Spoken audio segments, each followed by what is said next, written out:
যে রবিউল আউয়ালে আপনার আমার নবী আখিরি নবী জগতের মধ্যে তাশরীফ এনেছেন এবং তিনি এই রবিউল আউয়ালেই ইন্তেকালও করেছেন। তো আমরা এজন্য পবিত্র মাহে রবিউল আউয়ালে ঈদে মিলাদুন নবী হুজুরের জন্মদিন উপলক্ষে আমরা মিলাদ মাহফিল করে থাকি। কেন করি? ঈদে মিলাদুন নবী, ঈদ আরবি শব্দ।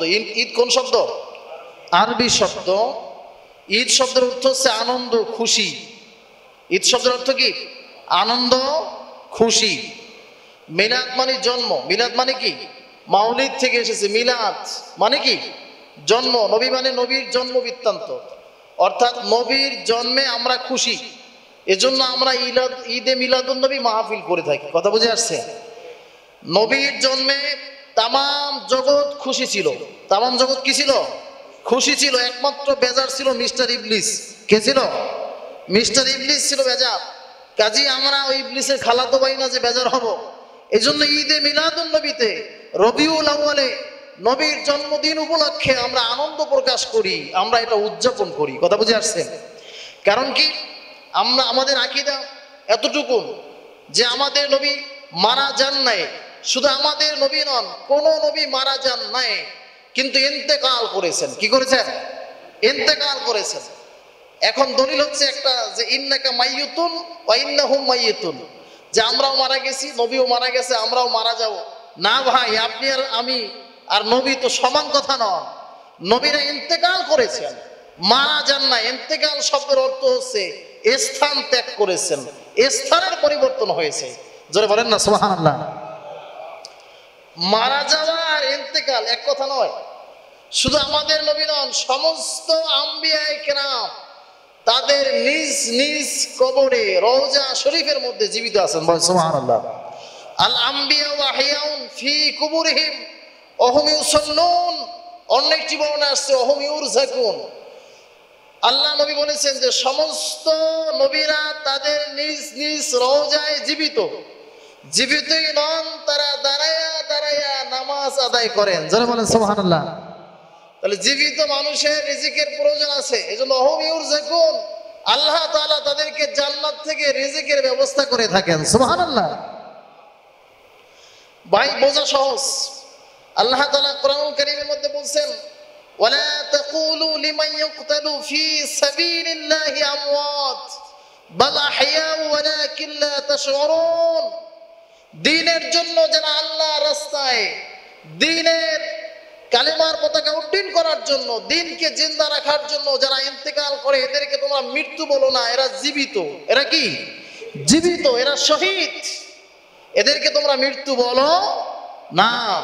এখন আমার প্রশ্ন হচ্ছে, তাহলে ওই শহীদদের থেকে কি আমার নবীর মর্যাদা কম? যারা বলেন না কম, বরংস বেশি। আল্লাহ তাআলা যাকে পয়দা না করলে কুল কায়নাত সৃষ্টি করতেন না। সুবহানাল্লাহ বলেন।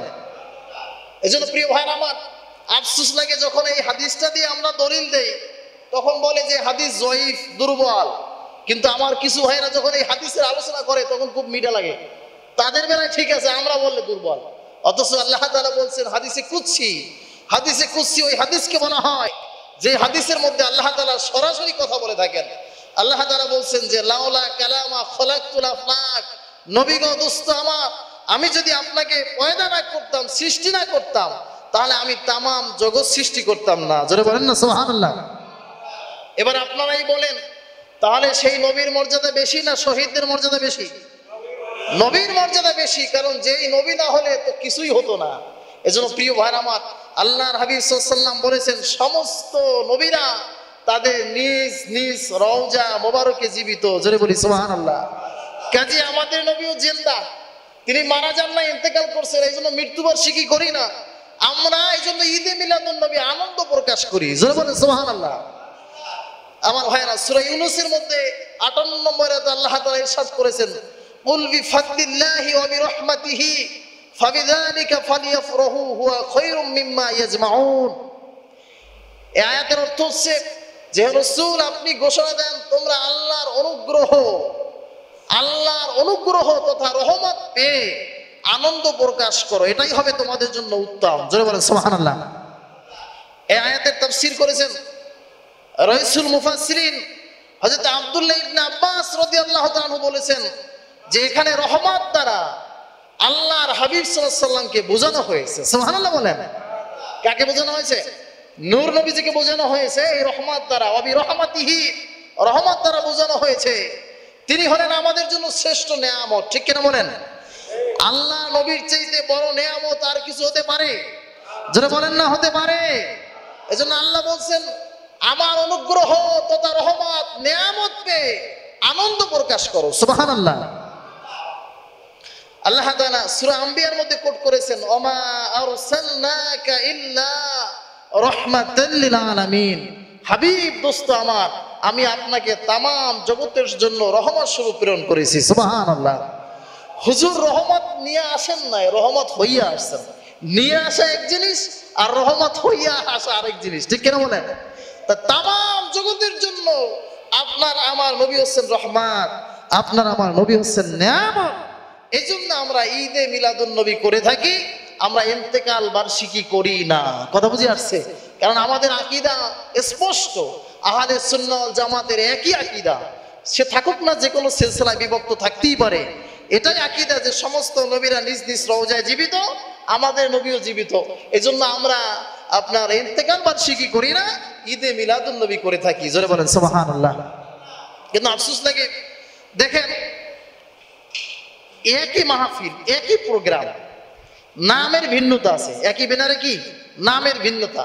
কি আমরা লিখে থাকি ঈদে মিলাদুন নবী, আমার আরেক ভাই লিখে থাকে সিরাতুন নবী। কথা বুঝে আসছে? কি লেখেন? সিরাতুন নবী। আমরা লিখি কি মিলাদুন নবী। মিলাদুন নবী হচ্ছে হুজুরের জন্ম, হুজুরের জন্ম বৃত্তান্ত। কথা বুঝে আসছে? সিরাতুন নবী হচ্ছে হুজুরের কর্ম, কর্মজীবন, সিরাত, আদর্শ। এখন আমার প্রশ্ন হচ্ছে, একজন ব্যক্তির জন্মই যদি না হয় তাহলে কি কর্ম আসতে পারে? বলেন না। কর্ম আসতে পারে। আমার জন্ম হয়েছে বিদায় আল্লাহ তাআলা আমাকে এই মেম্বারে বসার সুযোগ করে দিয়েছেন। আর যদি আমার জন্ম না হতো আমি কি এখানে বসতে পারতাম? হিসাব সহজ। তো একজন ব্যক্তির জন্ম হলে তার কর্ম পাওয়া যায়। ঠিক কিনা বলেন? এজন্য মিলাদুন নবী মানে নবীর জন্ম, সিরাতুন নবী মানে নবীর কর্ম। দুইটাই জায়েজ। দুইটা কি জায়েজ। মিলাদুন নবী ছাড়া সিরাতুন নবী হতে পারে? জোরে বলেন না। মিলাদুন নবী ছাড়া সিরাতুন নবী হতে পারে না, কিন্তু সিরাতুন নবী ছাড়া মিলাদুন নবী হতে পারে। জন্ম তো হতেই পারে, কর্ম থাকার না থাকা, কিন্তু মিলাদুন নবী আগে, সিরাতুন নবী পরে। ঠিক কিনা বলেন? এখন দেখা যায় যখনই আমরা মিলাদুন নবী নামটা উল্লেখ করি তখনই বিদআতের ফতোয়া হয়। কথা বুঝে আসছে? এটাই আসলে একটা গোরামি এবং নোংরামি। ঠিক কিনা বলেন? দেখেন ভাইরা, আপনারা যারা সিরাতুন নবী নিয়ে আলোচনা করেন, হুজুরের জন্ম ছাড়া কিন্তু আলোচনা শুরু করতে পারেন না। ওখান থেকেই করা লাগে। হয়তো ব্যানারটা ভিন্ন, আর কিছু না। আসলে দলাদলি ফালাফালি কিছুই নাই আমাদের মধ্যে, খালি ব্যানারটা ভিন্ন, নামটা ভিন্ন, আলোচনা কিন্তু এক। কথা বুঝে আসছে? কারণ আপনার আমার নবী আর আমার নবীর তো পার্থক্য নাই। নবী তো আর দুইজন না, নূর নবী তো একজনই, কাজে আলোচনা একই, ব্যানার ভিন্ন। ঠিক কিনা বলেন? এই জন্য আকীদা স্পষ্ট করতে হবে। আমাদের আহলে সুন্নাহ ওয়াল জামাতের আকীদা হচ্ছে যে সমস্ত নবীরা নিজ নিজ রওজায় জীবিত, যে কারণে আমরা ঈদে মিলাদুন নবী হুজুরের জন্মদিন পালন করে থাকি। জোরে বলি সুবহানাল্লাহ। প্রিয় ভাই আমার, তিনি কেমন নবী, কেমন রহমত, যিনি মায়ের উদরে আসার আগেই যার প্রশংসা, যার আলোচনা, যার জিকির সর্বত্র ছড়িয়ে পড়েছে। সুবহানাল্লাহ বলেন। হযরতে মা আমেনার রেহেমে যখন আল্লাহর হাবিব নূর নবীজি চলে আসলেন, হযরতে আমেনার শরীর মোবারক থেকে, তার জিসেম থেকে সুঘ্রাণ মিশক আম্বরের ঘ্রাণ বের হওয়া শুরু করলো। সুবহানাল্লাহ বলেন। আমার ভাইরা, আর রাহিকুল মাকতুম, রহমতে দো জাহান, সিরাতে হালাবিয়া, বিভিন্ন কিতাবে আসছে নবীর জীবনী উল্লেখ করতে গিয়ে। এই কিতাবগুলোর মধ্যে এসেছে মা আমেনার উদরে যখন নূর নবীজি চলে আসছেন, মা আমেনা যখন হাঁটতেন, হযরত আমেনা যখন ঘর থেকে বের হতেন, কোথাও যেতেন, তার শরীর থেকে, তার জিসিম মোবারক থেকে মিশক আম্বরের ঘ্রাণ বের হতো। সুবহানাল্লাহ। আমার ভাইরা, তৎকালীন সময় মক্কায় একটা নিয়ম ছিল, বিধবা যারা, যাদের স্বামী নাই, তারা পারফিউম, আতর, সেন্ট ব্যবহার করতে পারবে না, এটা নিষিদ্ধ। ব্যবহার করা যাবে না, কারণ স্বামী নাই, নিষিদ্ধ ছিল। কিন্তু হযরত আমেনার শরীর থেকে তো এরকম সুন্দর ঘ্রাণ আসতো, সুঘ্রাণ আসতো। রাসূল পাকের দাদা খাজা আব্দুল মুত্তালিবের কাছে একদল মহিলারা নালিশ দিলেন, ও আব্দুল মুত্তালিব, ইদানিং তো দেখতেছি আপনার বৌমা সেন্ট ব্যবহার করতেছে। কি ব্যবহার করতেছে? সেন্ট ব্যবহার করতেছে। তার শরীর থেকে ঘ্রাণ আসে, একদম মুখরিত হয়ে যায় পুরো প্রান্তর, পুরো এলাকা। আমার ভাইরা, নবীজির দাদা খাজা আব্দুল মুত্তালিব হযরত আমেনাকে ডেকে বললেন, বৌমানে কি বলবো, আমিও তো অনুভব করতেছি তোমার শরীর থেকে সুন্দর ঘ্রাণ আসতেছে। কিছু মহিলারা আমার কাছে নালিশ দিয়েছে, তুমি নাকি ইদানিং পারফিউম লাগাও, নাকি সেন্ট ব্যবহার করো। আমিও তো টের পাইতেছি। এটা তো যাবে না, কারণ মক্কায় তো বিধবা নারীরা এই সেন্ট ব্যবহার করতে পারবে না, পারফিউম লাগাতে পারবে না। হযরত আমেনা চোখের পানি ছেড়ে দিয়ে বললেন, শ্বশুর আব্বা, আল্লাহর কসম, মালিকের কসম করে বলছি, আমি কোনো পারফিউম, কোনো আতর লাগাই নাই। আপনার নাতি যখন আমার উদারে চলে আসছে, তখন থেকে আমি অনুভব করতেছি রে, আমার এই শরীর থেকে সুন্দর ঘ্রাণ আসতেছে। বলেন না সুবহানাল্লাহ। তখন থেকেই আমি অনুভব করতেছি যে আমার শরীর থেকে সুন্দর মিষ্টি আমার ঘ্রাণ বের হচ্ছে। আল্লাহর কসম, মালিকের কসম, আব্বাজান, আমি কোনো পারফিউম লাগাই নাই। সুবহানাল্লাহ বলেন। ও ভাই, হযরত আমেনা রিওয়ায়াত করেছেন, আমি যদি কোথাও যেতাম, চতুর্দিক থেকে আমি সালামের আওয়াজ পাইতাম, চতুর্দিক থেকে আমি সালামের আওয়াজ পাইতাম। আমি আবার থমকে দাঁড়িয়ে যাইতাম, কিরে লোকজন তো নাই, কিছুই নাই, মরুভূমির ভিতরে কোনো লোকজন নাই, কিন্তু সালাম দেয় কারা? পিছনে তাকাতাম, লোক নাই, সামনে তাকাইতাম, লোকজন নাই, ডানে বামে লোকজন নাই, কে সালাম দেয়, কারা সালাম দেয়? যখন আমি গভীর নজর দিতাম, আমি দেখতাম গাছপালা পর্যন্ত আমাকে সালাম জানাইতো। সুবহানাল্লাহ। নবীর মাকে সালাম দিত গাছপালা, আমি লক্ষ্য করতাম। পাহাড়ের দিকে তাকাই দেখতাম পাহাড় সালাম দেয়, পাথরের দিকে তাকাই দেখলাম পাথর সালাম দেয়। পাখি উড়ে যেত, কিন্তু আমার মাথার উপর দিয়ে আগে পাখি উঠতো। কিন্তু আল্লাহর হাবিব নূর নবীজি মুহাম্মদ সাল্লাল্লাহু আলাইহি ওয়াসাল্লাম যখন আমার রেহেমে চলে আসছে, এরপর থেকে কোনো পাখি কোনোদিন আমার মাথার উপর থেকে উড়ে যেত না। সুবহানাল্লাহ। শুধু কি তাই, হযরত আমেনা রিওয়ায়াত করেছেন, ও দুনিয়ার মানুষ শোনো রে, আমি যখন কূপের কাছে যাইতাম, কূপের ভিতরে পানি অনেক তলানিতে, আমার পানি উঠাইতে কষ্ট হবে। আমি যখন বালতি নিয়ে যেতাম, আমি দেখতাম কূপের কাছে গেলে পানি উতলাইয়া উপরের দিকে উঠে আসতো। সুবহানাল্লাহ। আমার অনেক বান্ধবী ছিল, ওরাও পানি উঠাইতো, ওদের খুব কষ্ট হতো, এজন্য ওরা খুব খেয়াল রাখতো যে আমি কখন যাব পানি আনতে। ওরা খুব নজর দিত, কারণ আমি যখনই কূপের কাছে যাইতাম, যাওয়ার সাথে সাথে পানি উপরে উঠে যাইতো, আমিও পানি সংগ্রহ করতাম, আমার বান্ধবীরাও সংগ্রহ করতো। সুবহানাল্লাহ। এটা ছিল হুজুরের জ্বলন্ত মুজিজা, যদিও তিনি জগতের মধ্যে এখনো তাশরিফ আনেন নাই। সুবহানাল্লাহ বলেন, আরো জোরে বলেন না সুবহানাল্লাহ। তিনি কেমন নেয়ামত আমাদের জন্য, কেমন রহমত, যার উপরে আল্লাহর অনুগ্রহ ছিল, আছে, থাকবে ইলা ইয়াউমাল কিয়ামা, কিয়ামত পর্যন্ত। এজন্য ভাইরা আমার, ধারাবাহিক আলোচনা করা যাবে না, যেহেতু সময় কম।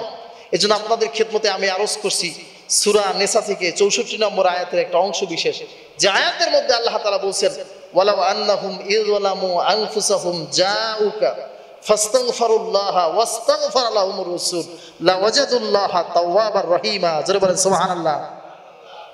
আল্লাহ তাআলা বলেন, হে রাসূল, আপনি ঘোষণা করুন, আপনি বলে দেন, যদি দুনিয়ার মানুষ যদি নফসের সাথে জুলুম করে গুনাহে লিপ্ত হয়ে যায়, অপরাধে যদি জর্জরিত হয়ে যায়, এরপরে যদি আপনি নবীর কাছে আসে, সুবহানাল্লাহ বলেন, এবং যদি আমি আল্লাহর কাছে ক্ষমা চাই, আর আপনি যদি একটু সুপারিশ করেন, তাহলে তারা ক্ষমা চাইতে দেরি, আমি আল্লাহ কবুল করতে দেরি করব না। সুবহানাল্লাহ বলেন। তার মানে আমাদের অপরাধ যত বড় হোক না কেন, গুনাহটা যত বড় হোক না কেন, আল্লাহর হাবিব নূর নবীজিকে যদি সুপারিশকারী বানান যায়, আমার আল্লাহর ওয়াদা, আমার আল্লাহ বলেছে যে আমি আল্লাহ তাআলা আমার নবীজি সুপারিশ করলে আমার কবুল করতে, ক্ষমা করতে, মঞ্জুর করতে দেরি হবে না। সুবহানাল্লাহ বলেন। এখন দেখেন, এই আয়াত দ্বারাও বোঝা যায়, বলতে পারেন যে হুজুর, আগে তো আল্লাহর হাবিব সাল্লাল্লাহু আলাইহি ওয়াসাল্লাম জগতের মধ্যে ছিলেন, এজন্য সাহাবায়ে কেরামের দস্তুর ছিল যদি কোনো ভুল হয়ে যেত, অপরাধ হয়ে যেত, দৌড়ে নবীর কাছে যাইতেন, হুজুরের কাছে বলতেন, হুজুর একটু আল্লাহর কাছে সুপারিশ করেন, আমি তো এই অপরাধ করছি, আল্লাহ যেন আমারে মাফ করে দেয়। সুবহানাল্লাহ বলেন। তাহলে এখন কি হবে? এখন তো আর নবী নেই, আমরা এখন কি করব? ও ভাই, নবী যদি জিন্দাই না হতেন তাহলে এই আয়াতটি মানসুখ হয়ে যেত, রহিত হয়ে যেত, কোরআন শরীফে এখনো থাকতো না। কাজে এখন আমার নবী নাই, কিন্তু নবীর ওসিলা দিয়ে যদি মাফ চাই 100% আল্লাহ মাফ করে দিবে। জোরে বলেন সুবহানাল্লাহ। আমার ভাইয়ারা, নবীর যুগে একজন সাহাবী ছিলেন খুব সরল মনা, যেই সাহাবীর নাম ছিল হযরতে আবু লুবাবা রাদিয়াল্লাহু তাআলা আনহু। খুব সরল মানুষ ছিলেন, সহজ সরল ছিলেন, অর্থাৎ তিনি পেজগোজ বুঝতেন না। এখনো দেখবেন জগতের মধ্যে অনেক সহজ সরল মানুষ আছে, কি ভাই আছে কি নাই? আছে না? সহজ, পেজ বুঝে না, বুদ্ধিমানী বুঝে না, আপনি সোজা মানুষ, যা বলবেন ওইটাই। তো আল্লাহর হাবিব সাল্লাল্লাহু আলাইহি ওয়াসাল্লাম সাহাবীদের উদ্দেশ্যে নসিহত করলেন, সাহাবীরা আমার গোপন তথ্য, গোপন খবরটা কাফের মুশরিকদেরকে দিবা না, যে আমি মুহাম্মদ সাল্লাল্লাহু আলাইহি ওয়াসাল্লামের পরবর্তী পরিকল্পনাটা কি। কিন্তু এখন ওই সাহাবী তো সরল মানুষ, সোজা মানুষ, ওই সাহাবী বুঝছে, হুজুরের কথাটা খুব মনোযোগ দিয়ে নিয়েছে। কিন্তু একজন কাফের এসে জানতে চাইলো এই মুহাম্মদ সাল্লাল্লাহু আলাইহি ওয়াসাল্লামের গোপন পরিকল্পনা কি, এর পরের পরিকল্পনাটা আসলে কি। সাহাবী সোজা মানুষ তো মুখে বলে না, বলতেছে এই মানে তোমাদেরকে পাইলে আর ছাড়বে না, ঠিক আছে, পাইলে আর কচুকাটা করবে। যদিও মুখে বলে না, ইশারায় বলছে, বলা হয়েছে কিনা? বলা হয়েছে, কিন্তু আসলে সে তো মুখে বলে নাই, সোজা মানুষ তো বইলা দিচ্ছে। কতক্ষণ পরে তার এই টেন্ডেন্সি, এই চিন্তা জাগ্রত হয়ে যায়, আসলে আমি তো বলেই ফেললাম, মুখে বলি আর না বলি, ইশারায় বললো তো বলা হয়ে গেল। প্রিয় ভাই আমার, রাত্রি বেলা ওই সরল সহজ সাহাবী হযরতে লুবাবা চলে গেলেন মসজিদে নববীতে। মসজিদে নববীতে গিয়ে একটা খুঁটির সাথে তার দেহটাকে রশি দিয়ে পেঁচায়া বাঁধলেন, সুন্দর করে একেবারে পেঁচায়া পেঁচায়া বাঁধলেন। এরপরে দাঁড়ায় দাঁড়ায় কাঁদতেছেন, আল্লাহর কাছে ক্ষমা চাইতেছেন, বারবার তওবা করতেছেন। আর তিনি অপেক্ষা করতেছেন কখন ফজরের সময় হবে, কখন নবীজি আমার মসজিদে আসবে, নবীর কাছে আমার অপরাধের কথা কখন বলবো, আর নবীজি কখন আল্লাহর দরবারে সুপারিশ করবেন, আর কখন আল্লাহ আমারে মাফ করবে। সুবহানাল্লাহ। অপেক্ষার প্রহর গুনতেছেন, সময় বটে যাচ্ছে না, গভীর রাত হয়ে গেল। সাহাবী কাঁদতেছে, আরে ভুল করলাম, নবীর কথার বিরুদ্ধাচরণ করে ফেললাম, যদিও বুঝি করি নাই, না বুঝে করেছি, তারপর তো ভুল হয়ে গেল, এটা অপরাধ। নিজে বুঝতে পারছেন যে আসলে এটা আমার অপরাধ, এজন্য তিনি কাঁদতেছেন। ওইদিকে আল্লাহর হাবিব সাল্লাল্লাহু আলাইহি ওয়াসাল্লাম ফজরের নামাজের জন্য মসজিদে নববীর উদ্দেশ্যে রওনা দিলেন। পূর্ব আকাশ একটু পরিষ্কার হয়ে গেল, আমার নবীজি দেখতে পেলেন মসজিদে নববীতে সমস্ত সাহাবীরা বসা, কিন্তু একজন ব্যক্তি দাঁড়িয়ে আছে। নবীজি দ্রুত চলে আসতেন, এসে দেখলেন যে আর কেউ না, রাসূলের পাগল পারা সরল সোজা সাহাবী হযরতে আবু লুবাবা। সুবহানাল্লাহ। চোখের পানি ছেড়েছে, অজর নয়নে কাঁদতেছেন। আল্লাহ নবী বললেন, লুবাবা রে, তোমার এই অবস্থা কেন? কান্না আরো বেড়ে গেল। কেঁদে কেঁদে বললেন, ইয়া রাসূলুল্লাহ, ইয়া হাবিবাল্লাহ, ও নবীজি, আমি বুঝতে পারি নাই, আমার ভুল হয়েছে, আমার অপরাধ হয়েছে, না বুঝে আমি অন্যায় করে ফেলেছি, কিন্তু পরে বুঝতে পেরেছি তো এটা আমার গুনাহ হয়ে গেছে, অপরাধ হয়ে গেছে। কি অপরাধ করেছো খুলে বলো। ওই সাহাবী বললেন, হুজুর গো, আপনার গোপন খবরটা আমি কাফের মুশরিকদেরকে দিয়ে ফেলেছি। কেমনে দিলা? হুজুর, জবান দিয়ে দেই নাই, এভাবে ইশারায় দেখিয়েছি, কিন্তু পরে তো বুঝতে পেরেছি যে আমি আসলে ভুল করে ফেলেছি, আপনার কথার বিরুদ্ধাচরণ করে ফেলেছি। এখন আল্লাহ কি আমারে মাফ করবে? আমি তো তওবা করেছি, সারা দাঁড়িয়ে দাঁড়িয়ে এখানে দাঁড়িয়ে দাঁড়িয়ে আমি কান্না করেছি, একটু আপনি আমার আল্লাহর কাছে সুপারিশ করেন, আল্লাহ যেন আমারে মাফ করে দেয়। সুবহানাল্লাহ। আমার নবীজি ওই সাহাবীর কথা শুনে অবাক হয়ে গেলেন, চোখের পানি ছেড়ে দিয়ে বললেন, লুবাবা, তুমি যেহেতু সরল মানুষ, ভুল তোমার হয়েছে, আবার তুমি আল্লাহর কাছে তওবা করেছো রে লুবাবা, এবার তুমি যাও, তোমার দেহ থেকে তোমার দেহের রশিগুলো তুমি খুলে বের হও, নামাজে দাঁড়ায় যাও, কারণ আমি বলে দিচ্ছি অবশ্যই আল্লাহ তোমারে মাফ করে দিবে। বলেন না সুবহানাল্লাহ।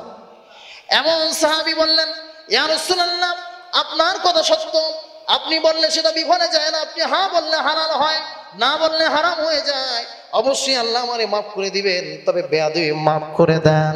যদি একটু মেহেরবানি করে বেয়াদবি না নিয়ে যদি আপনি আপনার হাত মোবারক দিয়ে আমার দেহের সাথে খুঁটির পেঁচানো রশিগুলি যদি আপনি খুলে দিতেন তাহলে আমি একটু খুশি হইতাম। নবীজি চোখের পানি ছেড়ে দিয়ে বললেন, এবার হাত দিয়ে দেহের সাথে খুঁটির সাথে পেঁচানো রশি খুলে বললেন, আবু লুবাবা, এমন একজন ব্যক্তিকে তুমি সুপারিশকারী বানাইলাম, এমন একজন ব্যক্তিকে তুমি সুপারিশকারী বানাইলাম, শুধু আল্লাহ তোমারই মাফ করে নাই, কিয়ামত পর্যন্ত আমার যত উম্মত এসে আমার এই যে খুঁটিটা ধরে যারাই তওবা করবে, আমি নবীর উসিলা দিয়ে মাফ চাইবে, আল্লাহ পাক তাদের জীবনের সব গুনাহগুলি ও মাফ করে দিবে। আর জোরে বলেন না সুবহানাল্লাহ। যে এমন একটা বাজেট তুমি আজকে পাশ করায় নিলা রে আবু লুবাবা, শুধু তুমি নও, আল্লাহ তো তোমারে মাফ করে দিয়েছেন। এই খুঁটি ধরে কিয়ামত পর্যন্ত আমার যত উম্মত মসজিদে নববীতে এসে খুঁটি ধরে তওবা করবে এবং আমি নবীর উসিলা দিয়ে মাফ চাইবে, আল্লাহ তাদেরও জীবনের সমস্ত গুনাহগুলি মাফ করে দিবেন। জোরে বলেন সুবহানাল্লাহ। তা আমি বলতে চাই, সেই নবীর সুপারিশের দরকার আছে কি নাই? জোরে বলেন না, আছে কি নাই? যেই নবীর সুপারিশ ছাড়া জান্নাতের ফয়সালা হবে, জোরে বলেন না হবে। আমার নবী বলেছেন, আউয়ালু শাফিউন, আমি হব প্রথম সুপারিশকারী। সুবহানাল্লাহ বলেন। আমি কি হব? প্রথম সুপারিশকারী। ও আউয়ালু মুশাফফাউন, আর আমার প্রথম সুপারিশটাই আল্লাহ কবুল করবেন। সুবহানাল্লাহ বলেন। ও ভাই, জন্য যদি নবীর সুপারিশ যদি পেতে চাই, নবীর আদর্শে আদর্শিত হতে হবে, নবীর জন্য দেওয়ানা হতে হবে, নবীর প্রেমে পাগল জন্য নিজেকে উজাড় করে দিতে হবে, নবীকে দুনিয়ার সব থেকে প্রাধান্য দিতে হবে।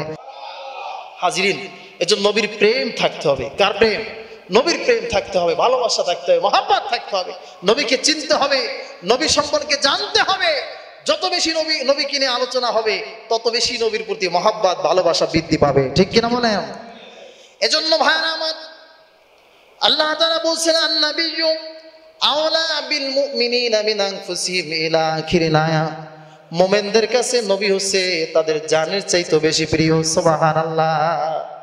এবার আপনি বুখারীর দিকে তাকান, আল্লাহর হাবিব ইরশাদ করেছেন, লা ইউমিনু আহাদুকুম হাত্তা কুনা হাব্বা ইলাইহি মিন ওয়ালিদিহি ওয়া ওয়ালাদিহি ওয়ান নাসি আজমাইন, তোমরা ততক্ষণ পর্যন্ত পরিপূর্ণ মুমিন হতে পারবে না যতক্ষণ পর্যন্ত তোমাদের পিতামাতা, সন্তান সন্ততি, ধন দৌলত, অর্থ করে, এমনকি তোমাদের জীবনের চাইতে আমি নবীকে ভালোবাসবে, বেশি ভালোবাসবে। বলেন না সুবহানাল্লাহ। তা আল্লাহ বললেন মুমিনদের কাছে নবী হচ্ছে জানের চাইতে বেশি প্রিয়। আবার নবীজি বললেন যে দুনিয়ার সব থেকে আমাকে বেশি ভালোবাসতে হবে, এমনকি জীবনের চাইতেও বেশি মহব্বত করতে হবে। আল্লাহর কথা এবং রাসূলের হাদিসের সাথে মিল আছে কি নাই? যারা বলেন আছে কি নাই?